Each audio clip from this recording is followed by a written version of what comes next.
gente fala da história, a história oficial contada pelo Branco, né, pelo Juruá, ela tem os relatos nos livros, tem muita coisa, né, desde os primeiros portugueses que chegaram aqui, né, eles contam uma história. Mas o que acontece é que em 1500, quando os não indígenas chegaram aqui e ocuparam esse território, eles logo criaram ali para eles um marco temporal, né, de tempo, uma marcação no tempo.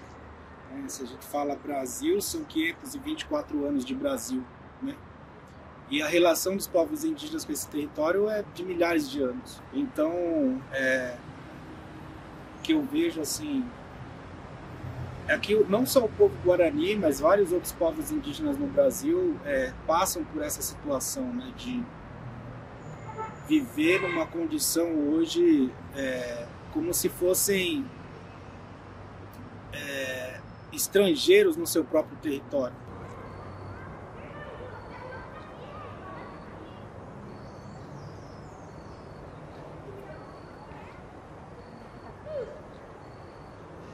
Eu sou moradora daqui da aldeia Tecapulão,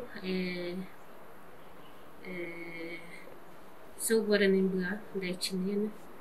E eu queria falar um pouco do nosso trabalho das mulheres, né? Que a gente trabalha com escolar, os brincos, pulseira, essas coisas, né? Então esse daqui é para nossa renda, para não deixar faltar nada, né? Para dentro de casa, para os nossos filhos, né? Então, cada família tem seus artesanatos, né? Para vender. Se vocês têm interesse de comprar, é só vir na aldeia. Afeta porque nós precisamos, né? Porque de geração que estão nascendo, as crianças de hoje em dia eles precisam de um lugar melhor. Então, por eles a gente mantemos assim, com as pernas firmes no chão, para a gente se fortalecer mais, que a luta não acabou. E você, como mãe, você costuma frequentar as manifestações com seus filhos? Sim, porque os meus filhos, eles falam, tá tendo manifestações, mãe, a gente vai. Porque isso daí a gente não tá fazendo só por nós, é por todos.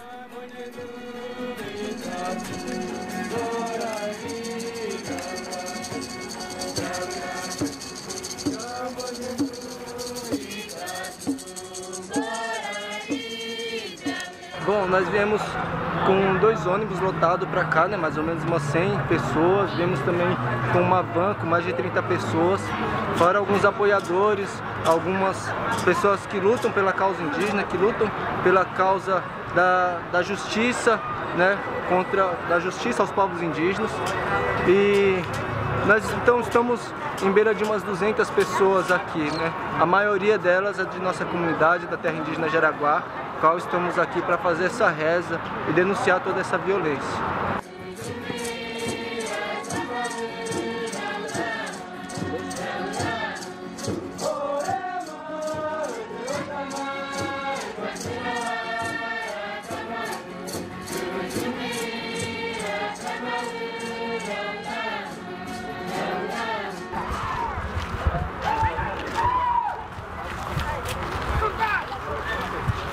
Nós gostaríamos mais ou menos de saber qual é a intenção da manifestação, se é fechar uma via, e assim, se caso for fechar, por exemplo, a Marginal, que é a via mais importante aí, a gente pediria pelo menos uma cautela para a gente não fechar ela totalmente, pelo menos algumas vias. Por que desse contato? Tem muitos policiais que falam que é para proteger, né? Mas não é bem assim que eu tô vendo. Eles abandonam esse pessoal e acabam sofrendo a violência, né? Muitos mortos, os jovens sendo machucados, as crianças, as mulheres. Tudo bem? Nós estamos lá. Okay. Se precisar de alguma coisa, estamos à disposição. Obrigado pelo contato, tá? A gente fica à disposição lá. Tá bom? Tudo bem? Boa reza. Tá bom? Obrigado.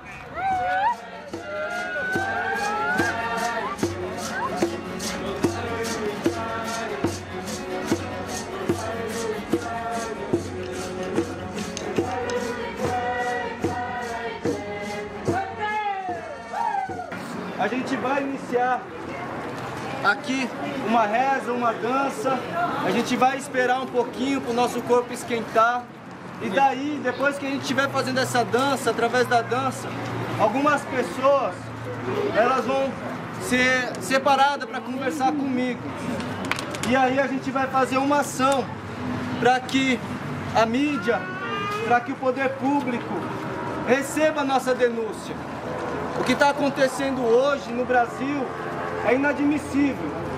Não tem como nós aceitarmos que o atual governo, que deve ser nosso parceiro, não se posicione publicamente contra a violência que vem acontecendo no Mato Grosso do Sul contra o povo Guarani Kaiowá.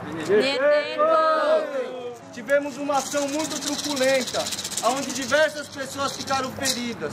Eu recebi mensagem que houve até assassinato, não tive a confirmação dessas informações. Mas é muito necessário que nós não sejamos coniventes com a violência. Se nós conseguimos fazer uma mobilização de impacto hoje, que repercuta na mídia, que traga a opinião pública para essa temática, amanhã, quando o Supremo Tribunal Federal colocar nossa vida em negociação, eles vão pensar duas vezes. Nós estamos aqui para denunciar o que vem acontecendo. O marco temporal, a tese do marco temporal foi julgada no Supremo Tribunal Federal com repercussão geral e foi vencida. O marco temporal foi declarado inconstitucional. Nós, povos indígenas, a partir da Constituição brasileira, viemos a ser sujeitos de direitos e garantimos o artigo 231 da Constituição brasileira, uma cláusula pétrea que não deve ser modificada. Esse é o nosso direito. A tese do marco temporal, na verdade, ela afeta, né, grande parte das terras indígenas, né? Não só em contexto urbano, né, mas também as outras terras indígenas. E por quê? Né? Porque é a partir da Constituição de 1988 que nós temos, né, o direito reconhecido constitucionalmente, né, à demarcação dos territórios indígenas. Esse conceito, esse instituto jurídico, ele está afirmado no artigo 231 da Constituição brasileira e prevê, né, o direito, portanto, dos povos às suas terras, né, um direito congênito, um direito originário, como o próprio texto constitucional apresenta, né, mas que esses setores, especialmente vinculados aos interesses do capital nacional e internacional, do agronegócio, da mineração, que tem interesses econômicos em relação às terras indígenas, eles tentam reduzir, né, o alcance, né, restringir o alcance desse instituto jurídico de terras originárias tradicionalmente ocupadas pelos povos indígenas. No caso do Jaraguá, né, ou dessas terras indígenas, ou dessas retomadas, áreas de retomada, muito próximas de região urbana, né, o grande inimigo é a especulação imobiliária. Aqueles que derramaram o sangue dos nossos ancestrais, aqueles que herdam sua riqueza à base da violência, vão nos subjugar e vão decidir sobre nossas vidas. Eles estão querendo dizer que precisa de ter um argumento para não se demarcar mais terras indígenas. Mas essa lei que eles fizeram no Congresso Nacional, que foi vetada pelo governo Lula, mas foi imposta mais uma vez com o derrubamento do veto pelo Congresso, está trazendo toda essa violência aos nossos territórios. A implicação do marco temporal para os povos indígenas do Brasil seria a redução, né, drástica do direito dos povos às suas terras. Isso traria como consequência, por exemplo, a anulação de procedimentos de demarcação de terras indígenas que já estão em curso, a não abertura, não atendimento à demanda dos povos acerca de cerca de 500 terras indígenas sem providências que os povos demandam, mas que o Estado ainda não tomou providências administrativas para o reconhecimento desse direito. traria como consequência também o despejo, né? A desterritorialização de dezenas de comunidades indígenas que ocupam parte do seu território e que, caso a tese do marco temporal fosse vitoriosa nas disputas que estão em curso, desdobraria, digamos assim, potenciais ordens de reintegração de posse contra essas comunidades e, portanto, de despejo, de desterritorialização, né, dessas comunidades. Hoje eu queria que vocês colocassem toda a sua fé. Nós estamos aqui ao lado de um rio adoecido. Um rio adoecido, mas um rio que para muitos povos é chamado de Mãe Verdadeira, Tietê. Um rio sagrado, um rio que banhou muita gente, um rio que deu alimento, um rio que nutriu. E hoje esse rio está sendo adoecido.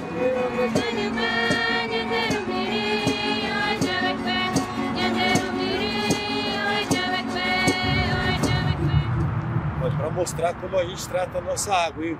Um dos principais rios da maior cidade da América Latina que virou as costas para ele. Vamos lá.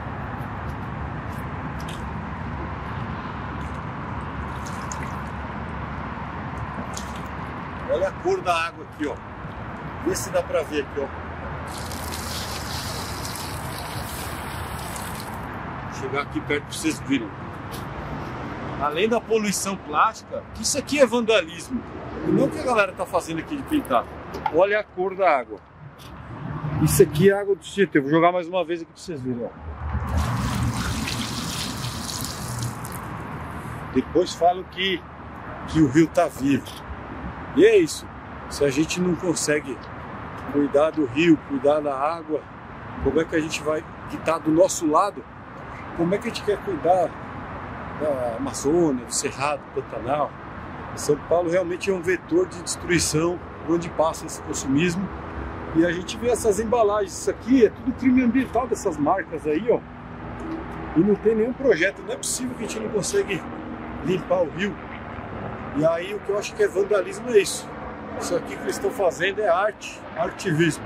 Bom, nós escolhemos vir para cá para fazer nossa reza, mas também nossa intervenção artística, né? Porque isso para nós também é arte, apesar do nosso povo não ser um povo de escrita, mas registrar a toda a população o que está acontecendo conosco, né? Onde o não indígena está decidindo sobre nossas vidas. Mas as nossas vidas, elas estão sempre em defesa da natureza. Nosso território a gente protege as nascentes, em nosso território a gente combate o incêndio, no nosso território a gente ensina para as crianças a importância do rio. E estar aqui é entender que a violência ela está presente o tempo todo, né? Esse rio para nós é um rio sagrado. Esse rio para nós é um rio onde deveria ter vida, onde as pessoas pudessem se banhar, onde os seres, né, pudessem viver. Enquanto nós estamos tentando alertar que é necessário fazer algo, que existe outras formas de se viver e dá para viver em harmonia com a natureza, o Congresso Nacional, o Ruralista, aqueles que cobiçam nossa vida, nesse momento estão cometendo violência contra nossos povos. Mas hoje a gente decidiu vir, sem fechar a rodovia, vir direto para cá, rezar e deixar essa nossa marca, esse registro, para as pessoas saberem que nós existimos e que nós somos totalmente contrário ao marco temporal, porque o único marco que existe é o marco da colonização de 1500, quando as pessoas chegaram com suas doenças e espalharam as suas doenças por esse território.